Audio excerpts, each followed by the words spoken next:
tej serii vlogów wybieramy się w podróż na Kubę, odwiedzając centralną i zachodnią część tego kraju. W pierwszym odcinku jesteśmy w Hawanie, do której przylecieliśmy po krótkiej wizycie w Madrycie. Dziś pokażemy, jak wygląda najstarsza część kubańskiej stolicy, czyli kolonialna dzielnica Habana Vieja.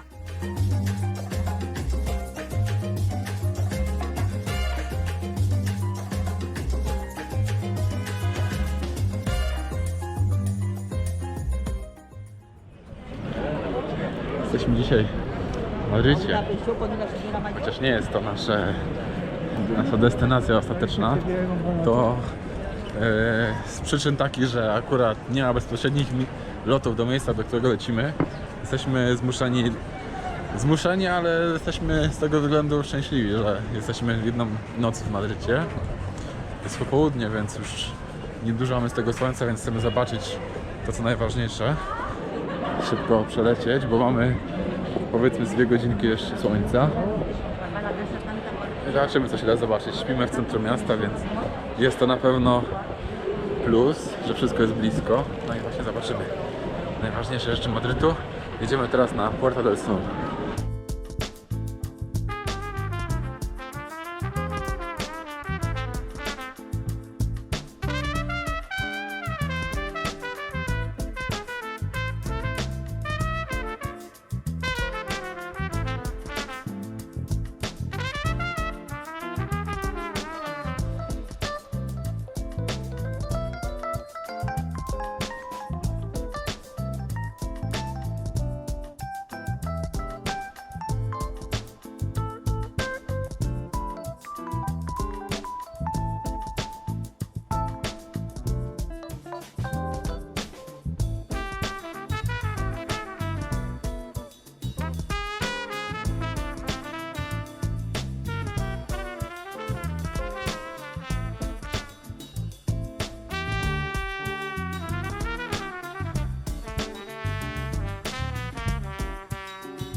Tutaj ciekawe miejsce. Tuż obok katedry, naprzeciwko, mamy coś dla Rity. Las cedrowy. Raz z wielkich cedrów, prawie jak w Libanie, naprawdę. Prawie. Tutaj jest trochę mniej, ale ciekawe zjawisko, myślę. Zobaczyć taki cedrowy las z takimi wielkimi cedrami, no to naprawdę ciekawe przeżycie, nie? A tutaj, chodź. Tutaj możemy zobaczyć Zamek Królewski. Pałac w zasadzie królewski, czyli siedzibę króla Hiszpanii.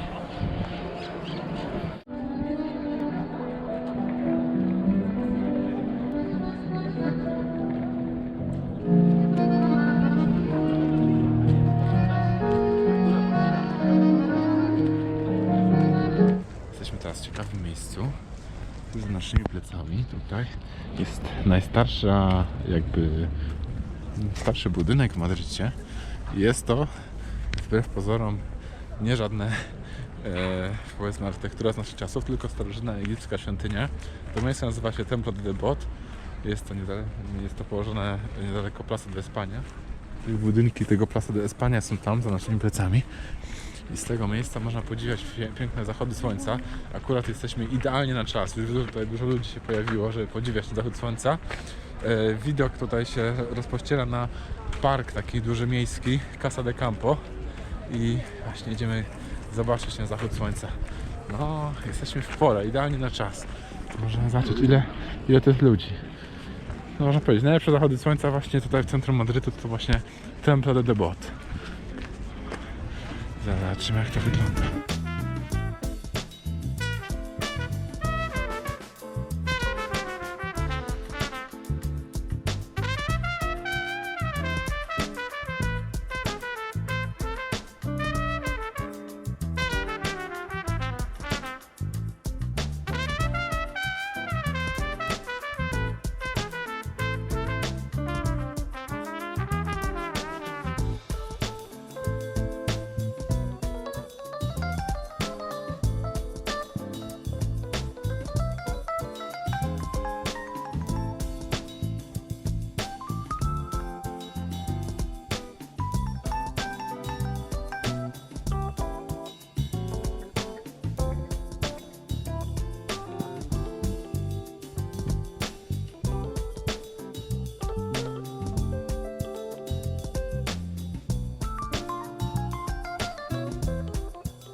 Mieszkamy sobie na Habana Vieja, w starej części miasta. Jest to tutaj te ścisłe, powiedzmy, historyczne centrum. Gdzieś tam w oddali, kilka przecznic, jest jedna z głównych placów Hawany, Plaza Vieja. Dosłownie z 5 minut pieszo. Samo mieszkanie jest w takim fajnym stylu, który tutaj przypomina czasy jeszcze kolonialne. Bardzo wysoki dach. Tutaj naprawdę jest aż z 5 metrów wysokości.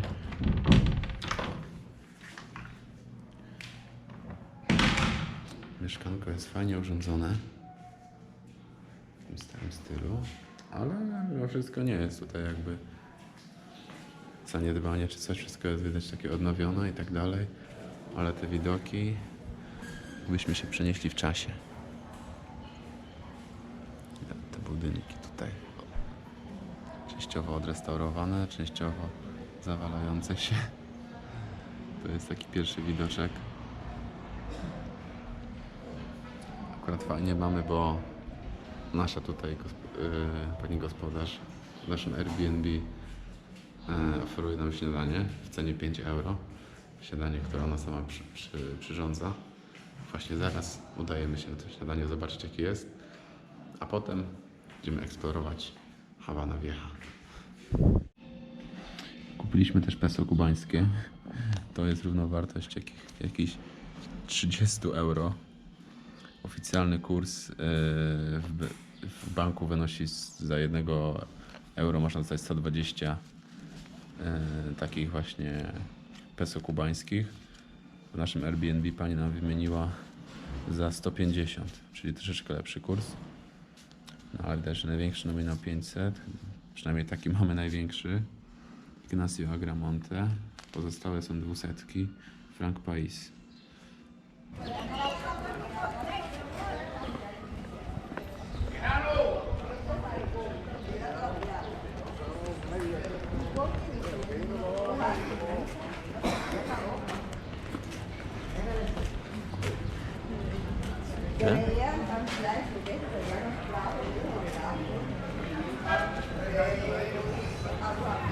Żeby już po śniadanku idziemy teraz znaleźć punkt, gdzie można kupić kartę do internetu, żeby się podłączyć i porozumieć się z naszymi rodzinami, że żyjemy.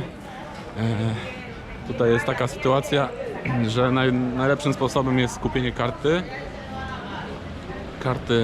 takiej zdrabki za $1 albo 1 euro, która pozwoli nam na połączenie się przez godzinę z internetem, tylko tylko w takich wybranych punktach, gdzie jest sieć Wi-Fi, czyli trzeba się sobie kupić tą kartę i mamy wtedy godzinę dostępu do internetu z takiego, powiedzmy, publicznego Wi-Fi. Musimy znaleźć najpierw taki punkt, gdzie można taką kartę kupić i zobaczymy potem, gdzie można się połączyć i jaki jest ten internet. A tak wygląda właśnie Habana Vieja. Stara część miasta. Miasto, można powiedzieć, kontrastów, gdzie jest dużo odnowionych budynków, ale dużo też takich zniszczonych. No ale ogólnie fajne wrażenie. Pierwsze. Przede wszystkim jest ciepło. A my przyjechaliśmy z Polski. Gdzie jest 0 gradów, 0 stopni.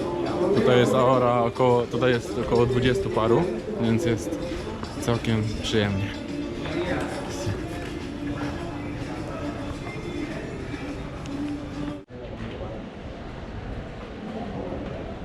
Nasza pierwsza kolejka. Rita. ¿Para qué estamos esperando? Para tarjetas de internet. Sí. ¿Y cuánto más o menos piensas que vamos a esperar? 15 minutos más. 15 minutos. Sí. Es nuestra primera experiencia, ¿no? Sí. Todo bien. Todo bien. Tenemos tiempo, hace mucho sol. To jest algo muy bueno. Tylko moją mamą. I potem... Sí. Gracias. Czekaliśmy godzinę na całość, ale mamy już kartę żeby połączyć się z internetem. Czekaliśmy Każdy może na osobę dostać 3 karty, więc mamy ogólnie 6. Każda pozwala na godzinę połączenia z internetem w miejscach publicznych, takich jak takie parki na przykład, jak tutaj.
Przyszły nasze drinki, daiquiri i mojito.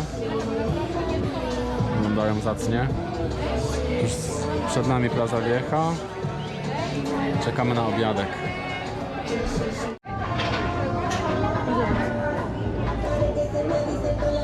Cerita dobre? Nie bardzo. Może być? Ale mam zepkę. Ja do tych kamieni. To są moje.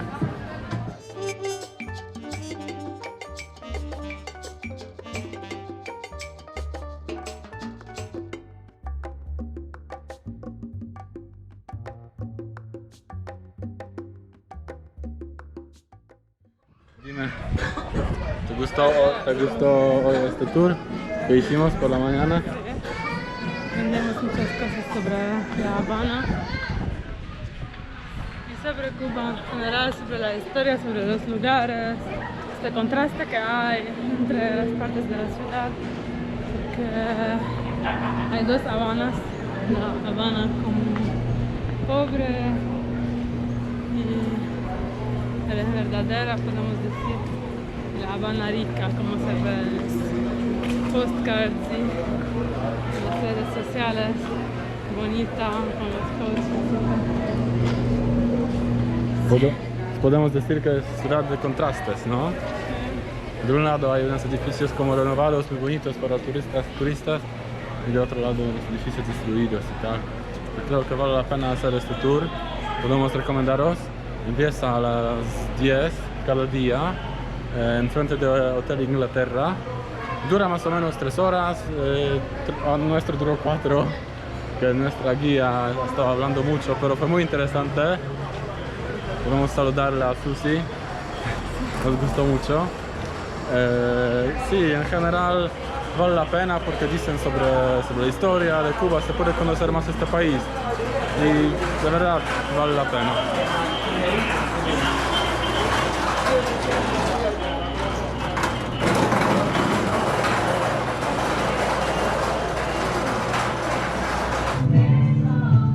¿Qué es esta canción? Por la tarde vamos a volver.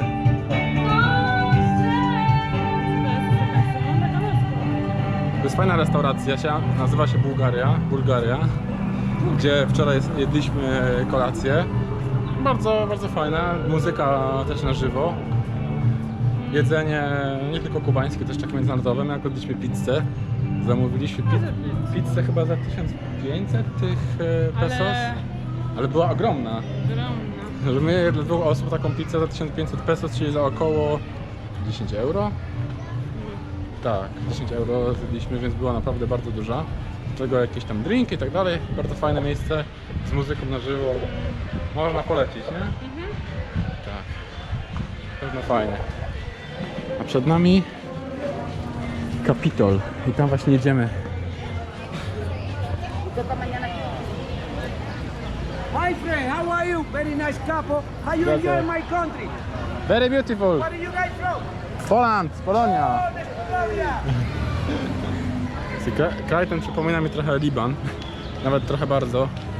Ludzie... Ale Liban jest trochę lepszy. Lepszy, tak. Teraz na pewno. Nie jest lepszy jak kraj, ale lepsze się żyje. Lepiej się Lepiej żyje. się żyje chyba. Sytuacja jest trochę lepsza. Nie trochę, jest lepsza naprawdę. Chociaż też nie jest dobrze, nie? No tak, no tutaj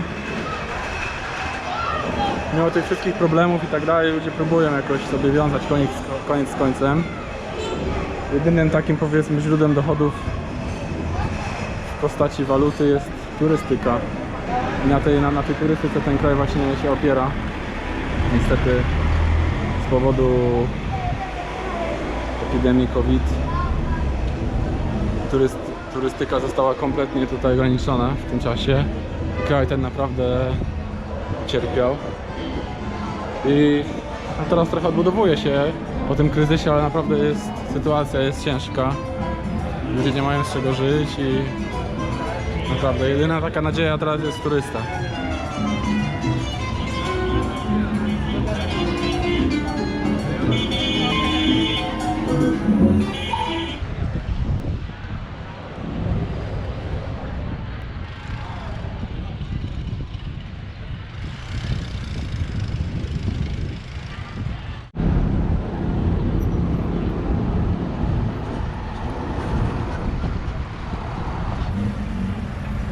A tutaj dzielnica chińska, czyli Barrio Chino. W przeszłości była tutaj kolonia chińska, można powiedzieć, jeszcze pracowników najemnych, którzy przyjeżdżali na Kubę pracować na plantacjach trzciny cukrowej po tym, jak oficjalnie zniesiono niewolnictwo około 1880 któregoś roku, 6 bodajże. Pracownicy najemni z Chin pracowali na Kubie, a po rewolucji większość z nich wyjechała z Kuby. Teraz ta dzielnica jest taka jakby restaurowana i tutaj jest atrakcją turystyczną z tego względu, że no, nie jest to codzienne w kraju karaibskim mieć chińską dzielnicę.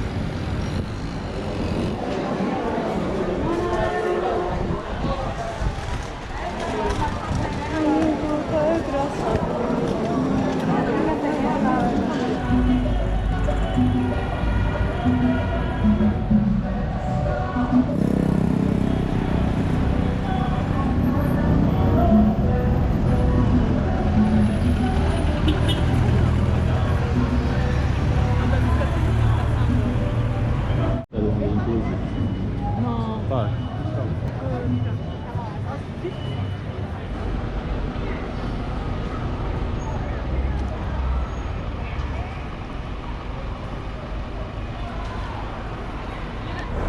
Ogólnie w Hawanie jest dużo tych amerykańskich samochodów i jest to na pewno tutaj jeden z głównych środków transportu. To nie jest tak, że turyści po prostu użytkują tylko w ramach tak jakby usług taksi tych samochodów starych, tylko po prostu z braku innych samochodów zwykli Kubańczycy używają ich po prostu, żeby przemieszczać się. Oczywiście część jest odpicowana i jest specjalnie zrobiona pod turystów jako taksówki, ale większość z nich to są samochody, które po prostu są użytkowane przez normalnych Kubańczyków do ich codziennych jakby potrzeb przemieszczania się. Ale oprócz tego jest bardzo dużo ład rosyjskich, w zasadzie radzieckich oraz moskwiczy. Oprócz czego można znaleźć też polskie małe Fiaty, które są dosyć popularne. To jest Paseo del Prado, taka arteria główna samochodowa, a w środku deptak. Także dużo Kubańczyków tutaj uczęszcza, żeby się przejść.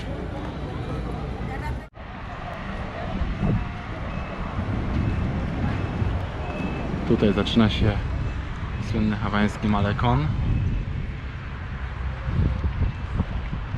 A tutaj Castillo de la Punta. Jedna z twierdz, która chroniła Hawanę od strony morza.